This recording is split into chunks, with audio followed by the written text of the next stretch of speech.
The next time you're driving down the road and you notice those giant high-tension power lines that often stretch across the landscape, you might want to stop and wonder who actually manages these massive power grids that keep the lights on across the country.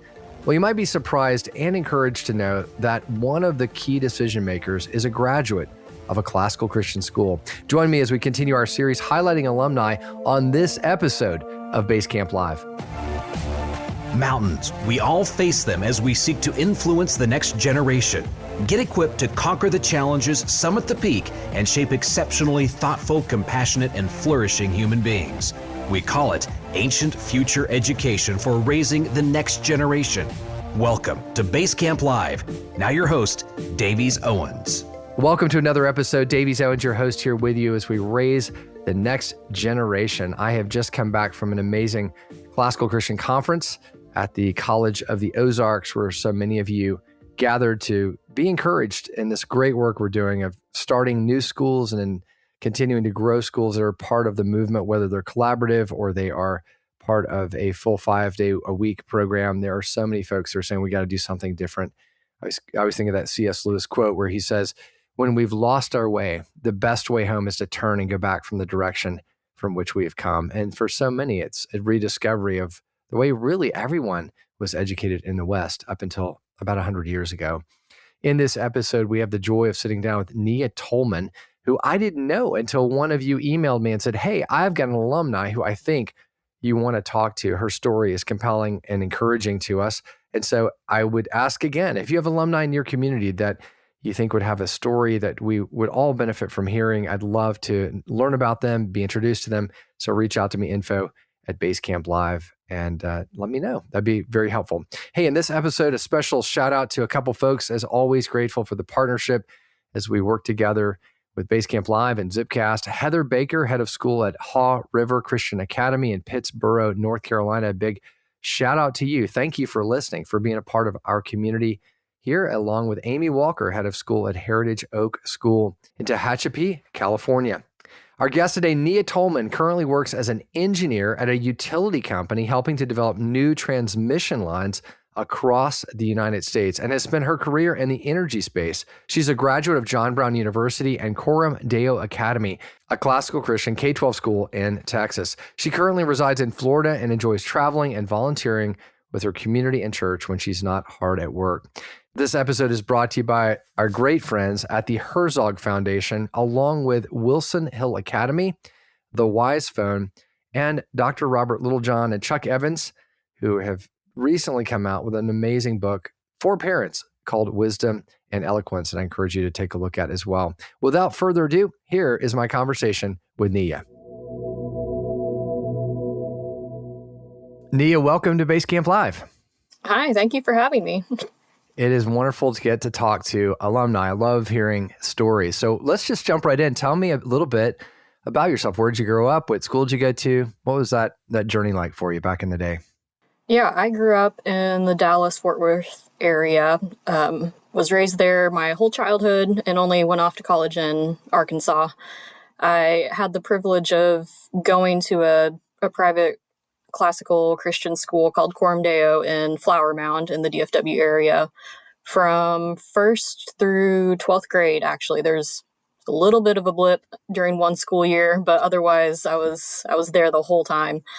And that was a very formative experience, obviously in my educational background and how I was raised, but then also how it's trained me for what life has thrown at me as well. Yeah, well, we're going to jump into all that. So tell us a little bit about your family. Do you have siblings, or what's your family makeup? I am the oldest of three. Okay. I have a younger brother who's just a year behind me, and then a younger sister who's, depending on how birthdays fall, 6 or 7 years younger. And my brother and I are both adopted from China, and that's also a big part of my story. Yeah, well, you want to get, and so you're firstborn. So are you a typical firstborn? Painfully. Yeah. Okay. Some would say recovering. Yeah. Typical type A, like to be on time, like to have a plan, all that. Right. There's some great virtues that come with all of that. Well, share a little bit more. You started talking about your family story. I want to hear that before we get into school. So share a little bit more. Yeah, so I was born in Yiwu, China, which, if you have heard the thing about China looking like a chicken, it's kind of in the neck area. Yeah. I was adopted, and then my brother was adopted about a year after me. So my parents did it boom, boom. And then my sister came along as the surprise.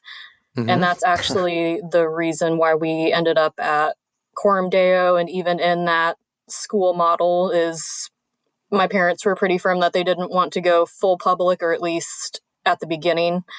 But also with a new baby and small kids, my mom didn't feel like she could do full-on homeschooling either. So then what would be a good compromise or something in between? And that's how they found CDA. And so for your parents, was this their first experience, I assume, with classical Christian? They didn't grow up in that type of world educationally? Correct. They were public school through their grade school, high school, and also college. Wow. So how did they discover Coram Deo, or what was their first awareness of this new model? So I think they did some online research, and then I think it was also some mutual connections helped them find the school. At the time in, I guess, the early 2000s. Okay. There were some other private Christian schools in the area, but this was geographically close to where we were at the time, and also very, very distinct as far as the model. Yeah. And I think my parents really valued the fact that Coram Deo was intentionally hybrid. So the parent maintained a strong role as far as being an educator and a co-educator alongside the classroom teachers, right, as opposed to something like a 5-day program. Yeah. Which, by the way, I think is the fastest growing segment within classical Christian is the collaborative hybrid model. So you got to experience it pretty early on. I mean, if you started that way back in kindergarten days. So what year did you graduate? 2014. Okay, 2014. So wow. So you've had, and we're going to get into. I've been out a hot minute. In the scheme of life, it's a hot minute, but it's more than a decade. So it'll be good to hear in a minute some more about kind of life after graduation. But let's kind of continue on this. Guess do it a little bit sequentially. So full K-12 experience. If you could highlight a moment, maybe think back to, or another way to maybe frame the question is if you could, time travel back to like a moment there in that K-12 journey that was just a really meaningful moment for you in your education. Anything stand out? I guess one thing that I think about is senior year, and this is more on a relationship level, but it just speaks to the school model. I got a pretty substantial scholarship with John Brown, which is where I ended up going. And they surprised me at my internship to give me the award. But then my elementary principal showed up at the office too, because she wanted to help co-award and be there to help celebrate, because she had seen me through, so much of my early years. And my mom taught at the school for a period. And so she was also just a close family friend. And so the fact that I had so many people around me who had seen me grow up and pour into me, who were there to celebrate big life milestones, was really meaningful. Yeah. So kind of this literally graduation moment of everything kind of coming together for you. When you think about, so as you think about that, again, the journey that you were on, are there other kind of moments where, maybe a grammar school, like speech meet thing, or anything that was sort of a big, maybe even framing it as a really, gosh, this is going to be tough moment that you had to kind of press through? CDA was definitely academically rigorous. Yeah. I mean, one thing that is kind of a hallmark of what students have to do in their senior year is something called senior author, where everybody gets an assigned author for the year, and you're supposed to take the first semester and basically do a ton of research, read anything you can about their works. And then in the spring, everybody has a full class period where then you present and become the teacher for that full 50-minute segment. Oh, wow. And while that obviously took a lot of work, it was also very rewarding to be able to stand back and see everything that you had learned over that process. And it was more than just the academic. I know a lot about the author, but I've then spent the time to research and prepare how to then I communicate the knowledge that I've learned in a way that my peers can understand. and in a way that my teacher can appreciate all of the knowledge that's condensed into something that's just 50 minutes when it was a lot of work. Mm-hmm. Yeah, that is, I mean, by standards of so many today, that experience in high school would almost be like a college level assignment or experience. Yeah, so you were really, yeah, and you're really being pushed. Are there times that you thought this is just too much? And I don't know. I mean, and again, I want to ask that sort of in the context of just other social life or other voices, the neighbor kids down the street going, gosh, Neeya, why are you having to do all that? You should come out and play. I mean, did you sometimes wonder if this is just maybe a little too much? Yeah, that's a good point. There are some things that we did that I'm sure my peers could never fathom. But I think also coming up through the school, that helped you get ready for things like that. I remember as low as second grade, we had to give 2 to 3 minute speeches, mostly by memory with a little bit of note card action. And those were intentional places where we had the parents come in, we did a little, party sort of thing. But then you had to come with something prepared. And even as young as 8, that was something that they were training us and getting us ready for. And so when there were bigger moments like senior author, it didn't feel like a step change. It was just a progression in what they had been preparing us for. Yeah. Well, as you're describing that, I think about, as I often speak with groups of parents, I think it's hard for those of us who didn't grow up in the classical Christian education. We hear and things that you're describing and think, gosh, that just sounds really tough. Like, I mean, because it would be tough for us as adults today to do. I always laugh. Most of us can't even remember our phone number. Actually, nobody knows their phone number anymore. But to have to memorize, even in second grade, these large passages, or to have to prepare at that level. And yet, as humans, God's made us with these great capacities. We often just never tap into them. So for you, it sounds like this was just normal. I mean, normal was we're going to work hard and we're going to learn to think deeply and we're going to memorize things. And that felt pretty normal. But so there were moments where you engaged with others outside of the world of school and recognized this is a pretty unusual way to educate compared to most people around you. Is that fair to say? Yeah, we definitely had friends who were in other private Christian schools, or they did homeschool, or they were public school. And, when you're sitting around talking at piano lessons or something, you chat and hear, oh, what do you do? Oh, what do you, oh my.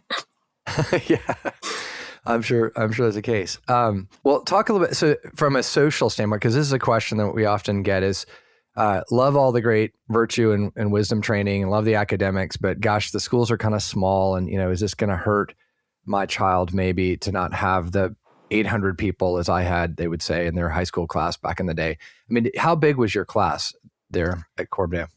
Yeah, so my graduating class was, I think, 40 to 45 maybe. And also with the hybrid nature of it, we had people who were primarily Monday, Wednesday in classroom, and then other people Tuesday, Thursday. So then actual people in my class that I saw day to day were, that was, roughly half that. So 20-ish.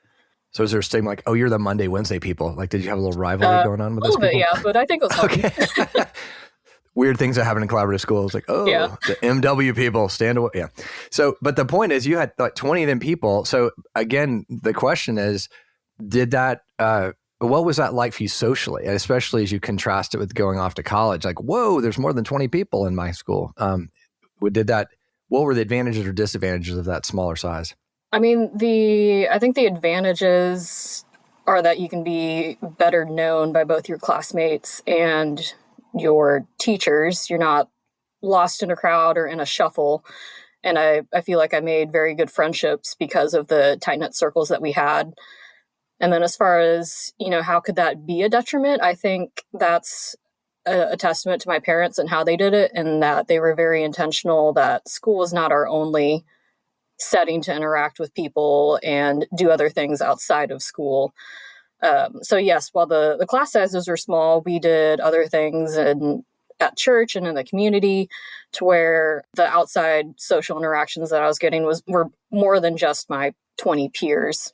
Right. But you also, I'm sure, or let me ask, my assumption has always been, I've seen it with my own children, is that by having to learn to befriend and work with people that you might not naturally have picked out. If you were in a school of 300, you might have picked a few people that are more like you. And yet the reality is we'll get into your current work world. I mean, you don't get to pick the people in the cube next to you or down the hall from you. So you've had to learn how to, quote, get along with a broader array of people. Is that fair, that kind of your experience in K-12 kind of prepared you maybe to just learn how to navigate and be a better friend to people that maybe you would naturally befriend?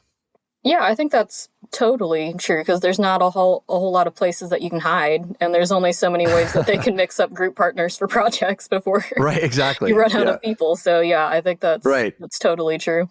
Okay, well, good. Well, that's what I think. That's again one of those. It's easy for parents to go, this is concerning because it's so small, but there is a real upside to that. So, and as you said, you also had friends that were outside of school work, and so it wasn't like you had never left Mayberry to see the rest of the world. So that, which is important. So let's take a break. I want to come back and I want to explore a bit of your faith formation and just the intersection of the school and your home and church and how those three work together in your life. We'll be right back after the break. During this short break, I have a special invitation to all school leaders, administrators, and teachers. I want you to imagine for a moment stepping away from your everyday routine at school and diving deep into the rich foundations of Christian education, surrounded by world-class scholars, seasoned classroom teachers, and administrative experts with years of experience running schools with a lot of wisdom to share. That's exactly what the Herzog Foundation's Institute is offering. I've had the joy of serving as a training coach for the last few years, leading their 2.5-day training on spiritual formation and another one on parent engagement. They offer close to 50 unique training events ranging from board governance to marketing to classroom best practices. They even offer a training on how to teach the great books. And the best part of all, well, thanks to the generosity of the Herzog Foundation, these training events, including lodging, are completely free for Christian educators. Institutes are located around the country in beautiful locations, including at the Museum of the Bible in Washington, D.C., and the Reagan Library in Santa Barbara. Don't miss this incredible opportunity. Check out the details at theherzogfoundation.com. If you're seeking an education that helps your child thrive academically and spiritually, Wilson Hill Academy has spent years developing a model that I want you to know about. In their free guide, you'll see how their thoughtfully sequenced curriculum prepares students for college and how a biblical worldview helps them understand the world around them with clarity, and how their discussion-based classes teach them to think critically, not just what to think. You'll also discover how their teachers equip students to live purposefully for Christ. With accredited live online classes, your child can learn from master teachers anywhere with an internet connection, all within a community that has transformed families like yours. Download their free guide today at wilsonhillacademy.com/guide or in the link in our show notes. Neeya, we think about the relationship between the classical Christian school and our homes and our churches. We often use the model of the three-legged stool, and we need all three of these. In fact, biblically, it would be the home and the church that are most responsible for faith formation. But in reality, the school often dominates some of the most highest proportion of time in our lives. So for you and your own faith formation, how did those three work in terms of forming your faith? Yeah, I think that's a great question. And obviously a private Christian school is going to be the most supportive environment for reinforcing your kid's faith outside of your home or church. There were things that CDA did that were intentional. Things like, I remember we had to memorize all of John 1, and I think that was maybe third grade. Not all at once, week by week, adding on verses, but that was very much an emphasis as far as scripture memory is important. And then we would talk about the verses and what they meant. And then smaller things would even happen where things like, I've fond memories of algebra class in 8th grade, where we would start off with a devotion every day in Proverbs 20, or maybe it was 22. It wasn't a long period, but our teacher was very impactful to some of us, because he would always make sure that we had a moment to speak about what was going on in our lives and what was the scripture telling us, as well as the academics being important. But we always made sure that we had a space to talk about our verse of the day, basically. And that was the way that, in a way, we also went through and memorized it together. And there were various assignments and projects that were also faith-oriented and centered, even things like whole classes on apologetics, where we could have forums to ask deeper questions, maybe that wouldn't come up at home or at church if they were more academically leaning. But there were intentional spaces created either through just informal discussions and then also classwork that were meant to make you more critically think about your faith. What does the scripture actually say? What do we feel that God is trying to tell us through this, and really wrestle with that?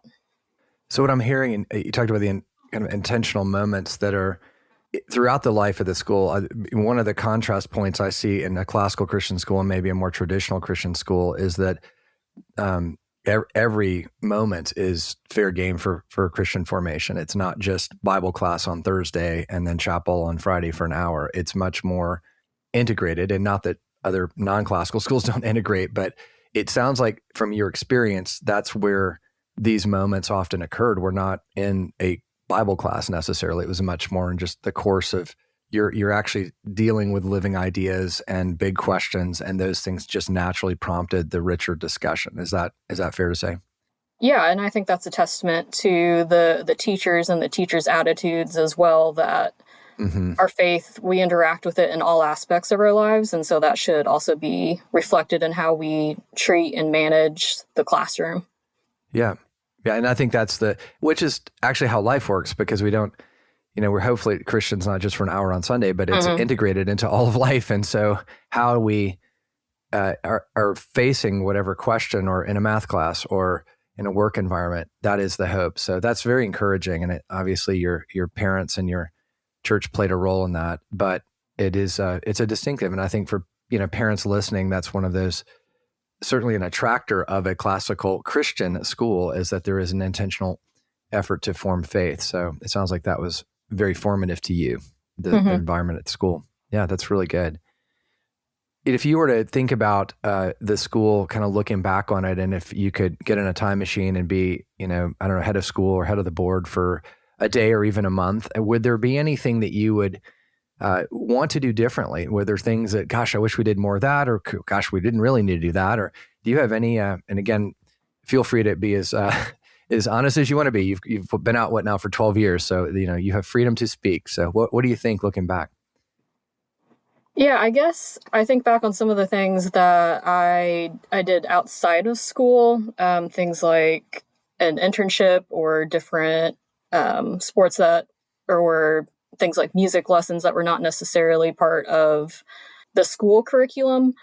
And I think encouraging that even more, because that is, I feel like, what helped make me be more well-rounded as far as getting the academics and then some non-academic things at school, but then also having the opportunity to explore and the encouragement to do that in different, maybe non-academic or even non-faith settings that for me, I feel like I learned a lot through.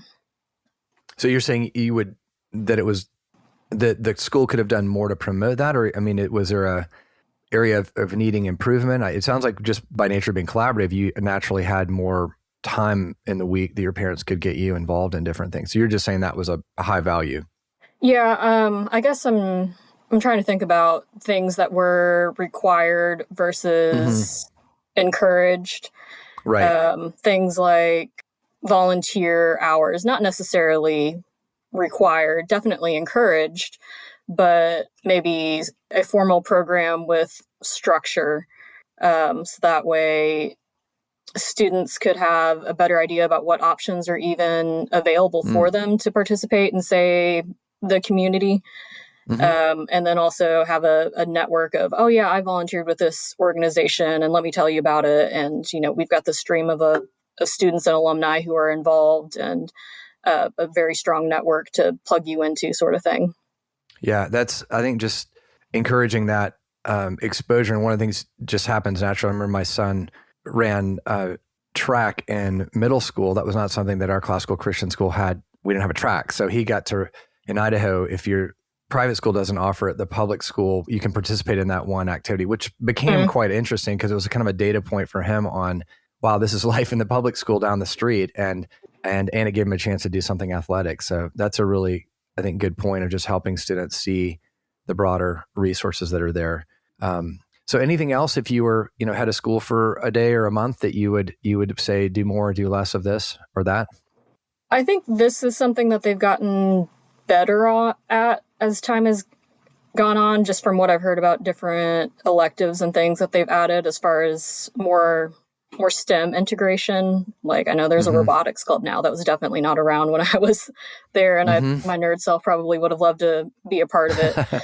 And that's something where I think they are also making active improvements. Yeah.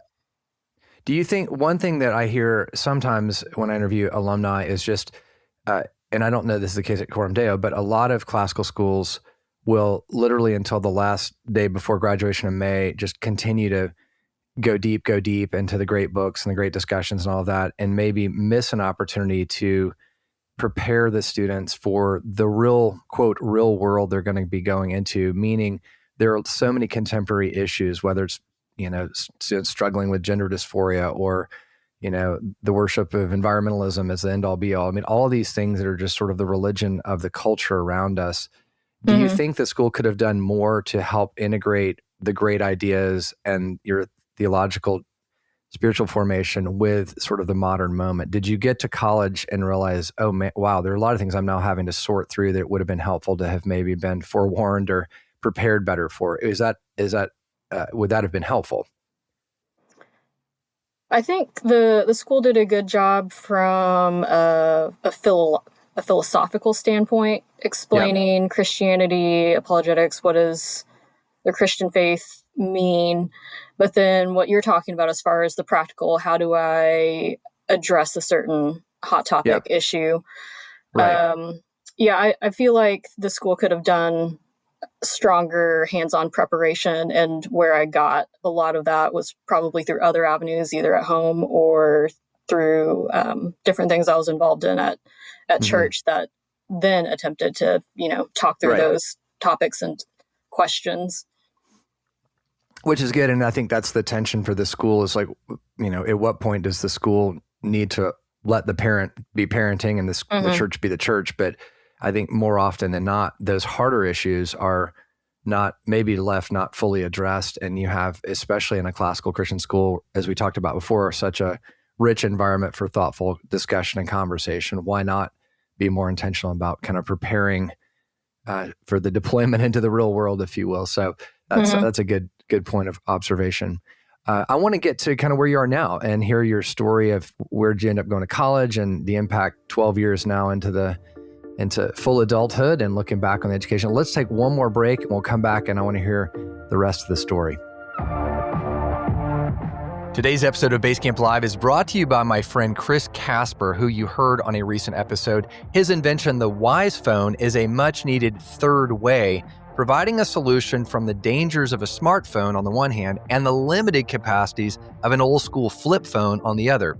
His simple, distraction-free phone design for families who want technology to serve their real lives and give us and our older children a way to do basic essentials like calling or texting or maps without the web browser and the social media and the endless apps that can pull them and us into the addictive time-wasting aspects of a smartphone. I personally have a Wise Phone and I can vouch that it is an excellent solution and an appropriate way to use technology that supports virtue and focus and healthy habits. Check out the link in our show notes and on our BaseCamp Live website partners page, where Chris is offering BaseCamp Live listeners a discount. Hi there, classical Christian parents, students, and teachers. This is Robert Littlejohn, co-author with Charles Evans of Wisdom and Eloquence, a Christian paradigm for classical learning, published by Crossway Books. We want you to know about our new book with well-known family counselor Keith McCurdy, published by Classical Academic Press. The book is titled Wisdom and Eloquence for Parents: How Classical Christian Education Can Transform Your Children, Your Family, and the World. We have written this shorter, parent-focused book specifically as an admissions and parent education resource for schools and families. We are excited to be proud sponsors of Zipcast and BaseCamp Live, and we hope you are enjoying these two great resources for classical learning as much as we are. And we would invite you to visit our website, wisdomandeloquence.org, to explore the various services offered by the authors of Wisdom and Eloquence for Parents, and to let us know how we can best serve you. We look forward to hearing from you soon. Okay, Neeya, so it's now 2014 and you are graduating and you're heading off to John Brown University. How did you pick John Brown? So I initially found out about the school because CDA did this college tour thing for freshmen and sophomores. They would, God bless the administrators, they would take a lot of us and pack us up in a bus and take us on a 2 or 3 day trip. I think it was over spring break even. Wow. And we would go and hit 5 or 6 different schools. And the intent was to start getting you to think about college and show you a wide variety of what is out there: big, small, public, private. Yeah. And so JBU, John Brown University, was one of the schools on that trip. It's in Northwest Arkansas. Even though I was in Dallas, not that far away, I'd never heard of it. So that was my first exposure to it. But when we were there for the group visit, going into classes, we went to chapel, met different people and professors. There's just something about the school that really struck me. It's hard to explain, but I felt a certain draw to it. And then when it came around to actually having to apply places, of course, I applied senior year, but I also looked at other places in the DFW Metroplex and Oklahoma and Arkansas. I would say a decent mix of public and private. So you really looked, and what an amazing, bus tour. You really looked hard at college. This was not a casual decision, it sounds like. Oh, yeah. That was, again, to try to wet your mouth and get people to think about what is even out there. Yeah. And then obviously did a lot of research and exploration on my own. But then when it came down to, where should I go? That was made very obvious by God blowing open the doors with scholarship money and making it very clear, this is where I want you to go. I love how God is associated with scholarship. No, you're right. It's like, well, clearly the door has to be open, and those are very practical reasons as well. Well, that sounds wonderful. Well, again, I want to jump now to kind of where you are today. And then I know some of your decision of John Brown and the major you picked is influenced. So bring people up to current day. What are you doing right now? Currently, I work as an engineer in the utility industry. I help develop new transmission lines, and they're the really big ones that you see along the highway kind of thing.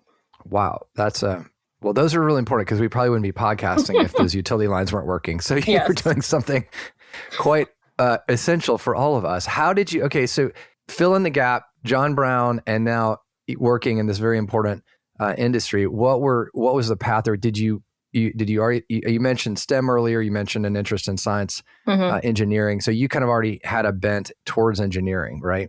Yes. When I was looking at colleges and majors, I'd pretty much decided I wanted to do engineering, and I was thinking maybe electrical, just because I seem to really gravitate to the electrical stuff that we did briefly in high school physics. And so that was at least where I wanted to start with, looking and my college career, and then, see where it took. So that was pretty decided as far as looking for colleges. And then when I got to school, into the classes, I definitely enjoyed it. It was challenging, obviously, because it's engineering, but the coursework I felt like was interesting on a practical level, especially once I got into the upper levels, and then really junior, senior year, where I started taking some electives specifically on power systems, is where I started getting interested. Okay, maybe utilities would be interesting, what I would want to get into. And then I ended up doing an internship at a utility company, which kind of confirmed, yeah, okay, I do find this interesting. Now it's just what aspect of it do I think I want to do? And then I ended up initially out of college at a place called Southwest Power Pool, which is in Little Rock.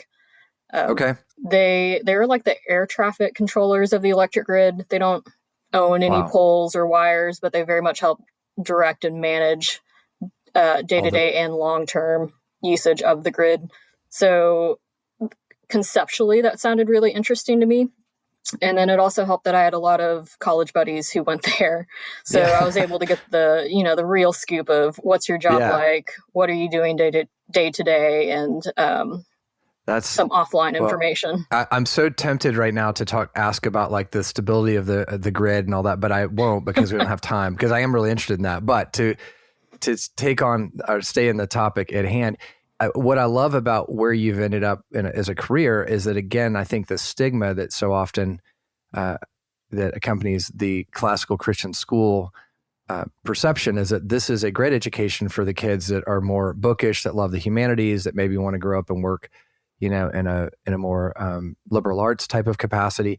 What you're describing is clearly a different direction. So how did your education K-12 prepare you for your professional work in engineering and in the sciences? Mm-hmm. Yeah. So while we maybe didn't have a full-on like STEM magnet sort of program, I do believe that what we learned as far as how to learn was very much a foundational building block that then enabled me to then go to engineering school and still do well. Yeah. The ability to self-study and self-teach to a certain degree, how to work with classmates. As we talked about, sometimes you're in a class setting where you get stuck with a difficult situation, being able to navigate that, and things like time management, where you've got tons of projects. Which one do I do first? How do I manage professor expectations and what I can actually deliver, and teammate relationships? All of that still has to be a muscle that's flexed and grown over other classes and as you're in elementary, middle, and high school. So that way, then when you're given a different situation, you can pivot and use those base understandings and learnings. Right.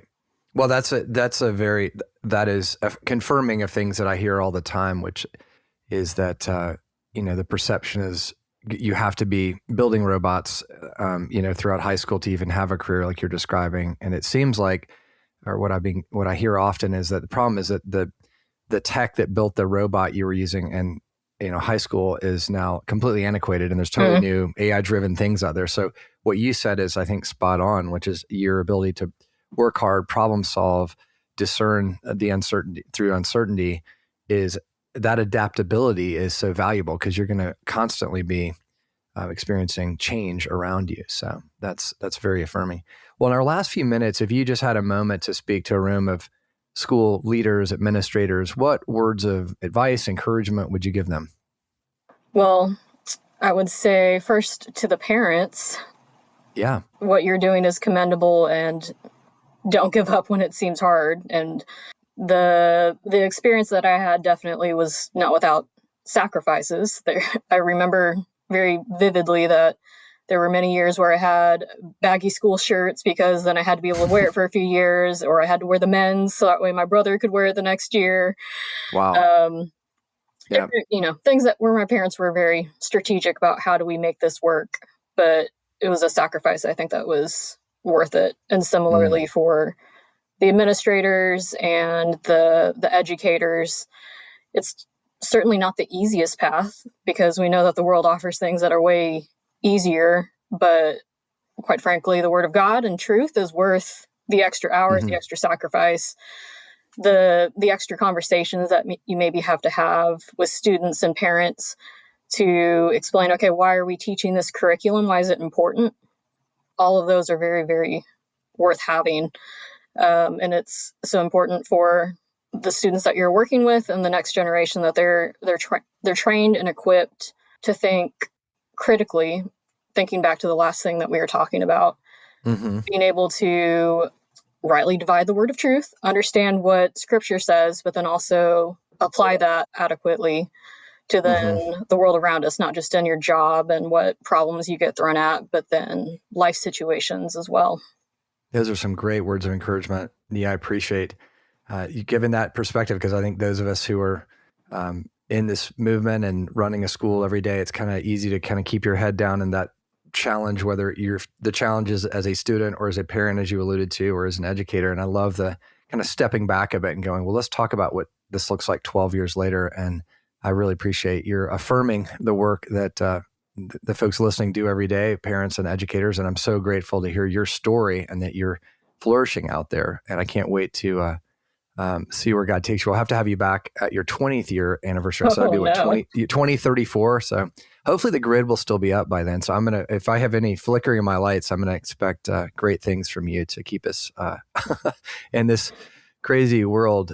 What you're doing is so important. So thank you for pouring yourself into, something as practical as keeping the lights on, literally. I appreciate that. Well, thank you for having me on and letting me share a little bit of my story and experience as well.